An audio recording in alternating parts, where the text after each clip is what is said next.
किसी का कोई क्वेश्चन या डाउट?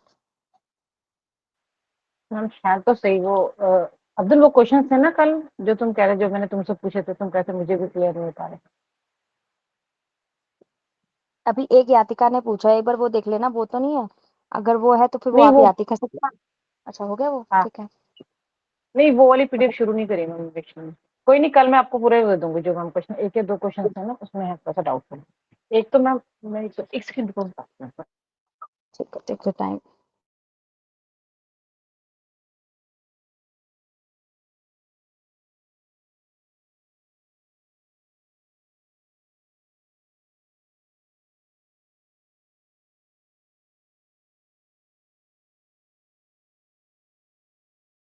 या मैम आप शुरू कर लो, कल मैं आपको पूरा डिटेल में दूंगी कौन कौन से क्वेश्चन है।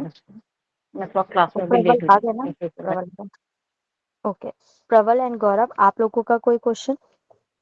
जी मैम। नो हाँ मैम। प्रबल, कोई नहीं है, ठीक है। प्लीज मेक श्योर प्रैक्टिस साथ साथ करते रहना, असाइनमेंट्स करते रहना, क्योंकि अब इसके बाद आज हम 5th चैप्टर स्टार्ट करेंगे, मोस्ट प्रोबेबली इस वीक खत्म कर लेंगे 5th चैप्टर। देन हमारे पास 2 या 3 चैप्टर्स ही ऐसे हैं जो रह जाएंगे, फिर हमें उस पे आना है, क्या बोलते हैं उसको, मॉक्स वगैरह पे या ईएनएम पे आना है। तब प्रैक्टिस का टाइम थोड़ा कम मिलेगा, तो प्लीज ये जो टाइम आपका है ना, इसे अच्छे से प्रैक्टिस में करना, चैप्टर वाइज गाइडलाइंस याद कर लेना अगर आप याद कर पाओ तो, ताकि आपको एग्जाम में मॉक्स में ज्यादा टाइम ना लगे। अदरवाइज जब आप फर्स्ट मॉक करोगे तो हो सकता है 5-5 घंटे भी लगे और आप लोग डर जाओ। ठीक है, चलो आज मैं मैम थर्ड एक जो चैप्टर स्किप। 51 मॉडिफायर था उसका हाँ यूज हाँ, क्या है मैम? आपने बताया था ना इसमें मॉडिफायर 62 तो यूज नहीं किया, 51 का कहाँ कहाँ यूज कर सकते हैं? अच्छा 51, आप मुझे बताओ मंजू मैम, उसकी डिस्क्रिप्शन क्या होती है 51 मॉडिफायर की? डिस्टिंग्स क्या होता है मैम कि अगर हम मल्टीपल प्रोसेसर करते हैं तो हम उसको लगाते हैं, ये प्रोसेसर इससे अलग है। यानी कि एक ही साइड पे, यानी एक एनाटॉमिकल लोकेशन पे अगर हमने किया है अपर और हम्म, लोअर पर, तो हमको बताते हैं कि ये इससे अलग है। अच्छा। और फिर 59 मॉडिफायर क्या होता है, एक बार आप अपनी बुक रेफर करके बताना मुझे, ठीक है? अपनी बुक देखो, आप मुझे खुद बताओ पढ़ के कि 51 एंड हम्म 59 में क्या डिफरेंस है, क्योंकि हम तो पहले डिस्कस कर चुके हैं ना, तो इस बार आप मुझे हम्म बताओगे। 50 ठीक है मुझे। नहीं सॉरी मैम, 59 है डिस्टिंग्स का और 51 है मल्टीपल का। यानी कि हम्म, मल्टीपल प्रोसेसर किए हैं हमने, वो हम 51 कंसिडर करते हैं, और 59 का डिस्टिंग्स का, ये प्रोसेसर इससे अलग है इस तरीके से। ओके। तो मल्टीपल में हम ये बता रहे हैं कि मल्टीपल प्रोसीजर हुए हैं, डेफिनेटली वो हम्म भी फिर अलग अलग ही प्रोसीजर्स हुए हैं मल्टीपल है तो फिर 51 और 59 का दो डिफरेंट चीजें होने का क्या मतलब है? क्या 51 लगा के हम ये नहीं दिखा सकते, अगर हम सीपीटी बिल्ड कर रहे हैं मल्टीपल, तो क्या जस्ट 51 से हम ये रिप्रेजेंट नहीं कर सकते कि इट्स एन मल्टीपल प्रोसीजर और अ डिफरेंट प्रोसीजर? मतलब रोल क्या है 59 का? आपकी क्या अंडरस्टैंडिंग है उस पर, किसी और की? हम मेरी सब अंदर ने पढ़ा। हाँ हाँ बताओ। मैम कि मुझे अलग अलग लीजन में होंगे तो हम 59 लगाते हैं। लीजन एक ही होगा और मल्टीपल होंगे प्रोसीजर तो 51। आप एक बार ये बता रहे हैं कि अगर लीजन एक होगा तब आप 59 लगाओगे, एंड 51 तब लगाओगे जब लीजन मल्टीपल होंगे, this is what you want to say? नहीं मैम, इसका उल्टा अच्छा, कि इसका मतलब उल्टा। जैसे हाँ मतलब लीजन एक होगा तो उसमें मल्टीपल प्रोसीजर हुए हैं तो हम 51 लगाएंगे।